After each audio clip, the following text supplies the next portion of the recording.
about Purim is that, you know, a lot of people could call a lot of the stuff that happened coincidence. Like the whole story of how, you know, the king was bored and he asked somebody to read the story, and the story that he just happened to open to was the story of Mordecai, and at that moment he just happened to think about, oh my gosh, I never rewarded Mordecai for saving my life. And then Haman walks in and is like, how would you reward, and the king asked Haman, how would you reward a man who saved your life? And then he said, I would let him wear my clothes, and I would let him ride my horse, and he would parade. Like, that's, you could say that, oh, that's so cool, it just happened, like, what's the chance, you know? But those are miracles. Those are miracles, and I think about that all the time. Like, how many times in our day do we experience miracles and where they're not revealed to us? Like, we might not even be aware because we're not thinking that way. But I think this is a big, big lesson from this month, is that, you know, happiness, I believe, comes from gratitude. Like, when you focus on the things that you're grateful for, that's when you're reframing your consciousness and you're focusing on what's there that's good, you know? And that's another way to get out of it. Joy is good, but how do you get to joy? By focusing on what's good. And I really believe that we experience miracles every day. I mean, the fact that, thank God, our bodies work. I mean, just the body itself is a miracle, and the 1,000,001 things that happen in the body that need to happen, and just, it's just really like mind-blowing. Like, we're a walking miracle. And if we had that kind of consciousness on a regular basis, we would always be happy. And that's why the tzaddikim were always happy, because that they weren't caught up with like the superficial physical stuff, because they're always in that mindset, you know? So I think that that's really, really powerful. Okay. And so we know, okay, so we said it's not a coincidence, we said it's a miracle, but that miracle was ignited by our actions, and we needed to move things along by doing acts of sharing. So that's another lesson for this month. If you want things to change in your life, think of how you could add more kindness in your life. What can you do to give to others? I've always believed whatever it is that you need, you should help other people get it. So if you need a job, help other people get a job. If you need a soulmate, help other people find their soulmates. Because I really believe in the whole concept of midah keneged midah, like measure for measure. Whatever you do for others, Hashem does for you, and that's the circuitry. Let's see what else I want to talk about. Wait, so if you want to get pregnant, do you help babysit or something? Like, how would that work? Yeah. Like, I'm serious. Of course, that makes sense actually. Helping another mom or cooking for Shabbat, whatever. Like helping out like a mom with like a lot of kids or something. Like, yeah. Okay. I think that sounds right. That sounds about right. Okay. Let's see. Okay. According to the Ari, who was a great Kabbalist from Tzfat, the Ari teaches that Haman, he was tapped into spiritual wisdom. He knew that the Jews were at that breaking point where things were about to change. And that's why he wanted to do it so quickly. He was like, now, we have to do it now. He also chose the month of Adar because he knew that Moses died in the month of Adar. But Moses also was born on the same day that he died, which is a double blessing.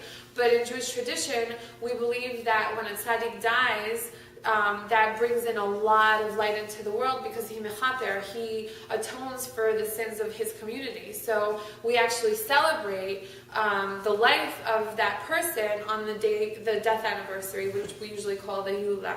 So Moses died on Adar, the 7th of Adar, and he thought that this would be an auspicious time, but it ended up being a great time. Okay. The other thing I want to talk about, usually around this time of year, right before Purim, we have Shabbat Zachor. And Shabbat Zachor is a very, very important Shabbos. It's the time when they say even children, have to go to shul to hear the Torah reading. Now, what is so important about this Shabbos? Does anyone know? It's the Haftarah that you read about Amalek. Something else? Yeah. I don't know if it's Haftarah. I think it's also just the end of the Parsha, where there's a reminder that it's our duty to completely destroy Amalek. So what's the big deal? Why now in our days do we need to go hear the Parsha Dafka that week? I can think of way more important Parshas like Parsha Yitro when we're learning about the Ten Commandments, or Kitisa when it's about the golden calf. Like I could think of way more important. They're all important parshas that we have to, like, it's a what's the word, obligation to go here. So obviously Amalek is a very, very important thing that Hashem is trying to teach us about. So this is one of my favorite teachings. So Amalek, Ayin Mem Lamed Kuf, has the same exact numerical value of Safek, Samech Pei Kuf, which is 240 for those of you who were wondering. So Safek means doubt. It means uncertainty.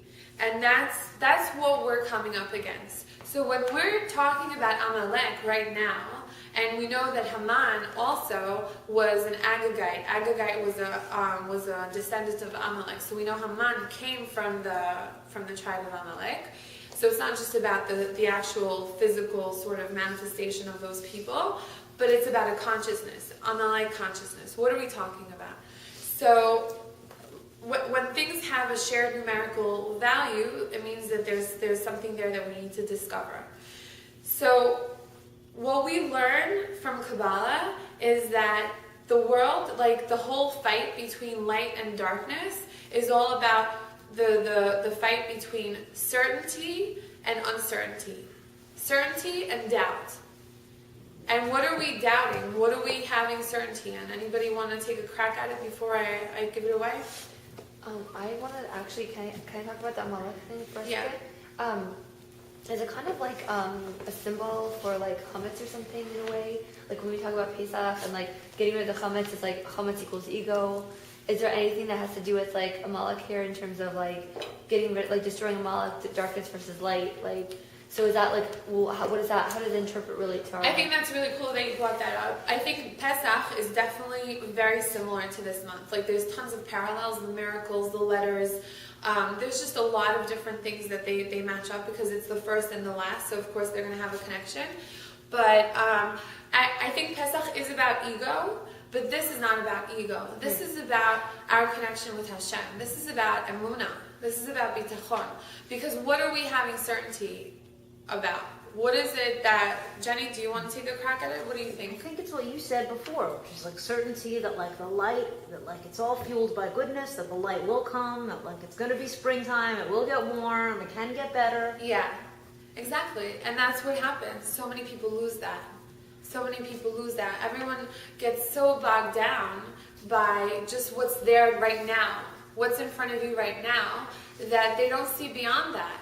And they lose that certainty, that knowingness that I'm going to get through this. And I know that whatever's on the other side is so much better than what I could even imagine, because I know that Hashem always has everything good in mind for me.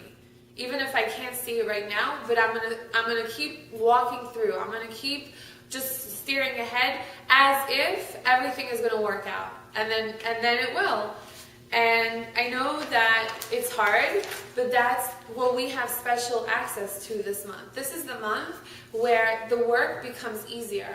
You know, like in Kabbalistic astrology, we learn that the year, it's not just one big chunk of energy and it's all the same throughout the whole year. I personally feel it. I feel like every month there's like very specific energies in the fall time and the summer time. It's not just the weather, it's energies, it's things that we feel. And this is a month where we have potential for a tremendous amount of joy and happiness. And we really need to be able to tap into that and to look for it and to go for it, you know? So I want to talk about that and then we'll wrap up. Okay, let's see. I like this a lot. This is a quote from one of the books I read when I was doing research. It says, "You think you have problems and that's why you're sad, but it's because you're sad that you have problems." I love that. Isn't that so cool? I'll say it one more time. You think you have problems, and that's why you're sad, but it's because you're sad that you have the problems. Meaning it's all about us. It's all about how we approach what we're going through, you know? And by becoming sad, it's like, think of ourselves as vessels, and Hashem wants to fill us up with blessings, with goodness, with parnasa, with health, with everything that we want. Hashem wants to give it to us. So why don't we have everything that we want? Because we're blocking it. We get so caught up with our desire for our own needs. We get so caught up with, like, you know, just going to the sadness. And that sadness is blocking us. It's not allowing that flow to come down. So we really need to make an effort to get happy. Like, it's a necessity. Like, we have to. Okay, so how do we get happy? So first of all, I love that the Torah system has already created happy things for us to do, that it's actually a mitzvah to do things that make us happy. So in Adar, okay, we're going to have 1 million porn parties. Like, that in of itself will get you happy. So go out and party, put on some happy masks.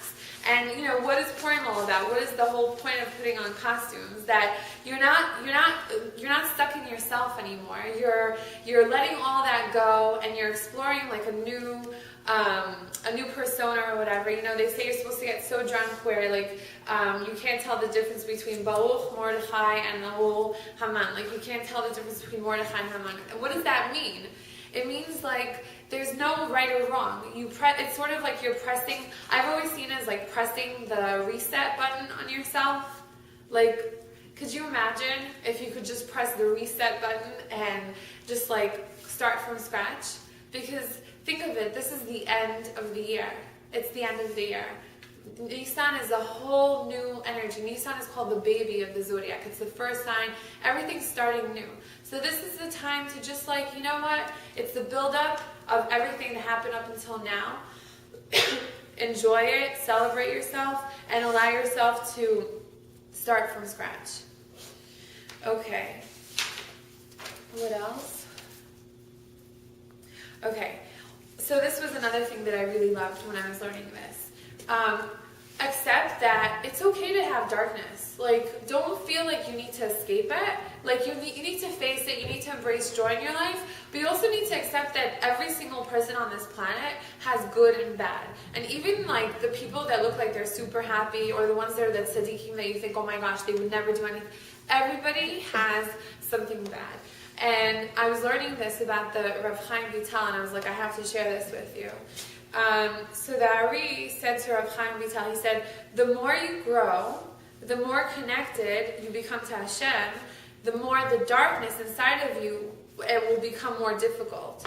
And the more you'll have to fight your anger. Because Rav Chaim Vital, I think he was Sephardic, he had an anger problem. But he just was like, he was known for his anger issues. And so the higher your level of spirituality is, like the more connected you think you are to Hashem, not think, but you probably are, or whatever you feel like you've reached a really high level on like your spiritual growth, that's when you're gonna, all of a sudden, something's gonna come around to try and sabotage you and bring you down. It has to be that way. Because those forces, the positive and the negative, they have to have equal power. Because if they don't have equal power, then you're not going to, there's no free will there. There's like, everything that you are is about making choices and choosing the good. Always constantly choosing the good. Always going back to choosing the good. But in order for you to have a choice, the choice has to be tempting. Like the negative side has to be constantly like, you know, pushing you. So I think that whenever I come across an obstacle, or something that's like really, really challenging, I'm like, there's a reason. Like, I know that something really good is on the other side, because that obstacle is like, just because of over the years of like trying to be conscious to it, I've seen these obstacles as clear indicators that something really amazing and positive is on its way. And the harder it is, and the darker it is, and the more challenging it is, the more I know that I'm building up my vessel for something so awesome. Amen.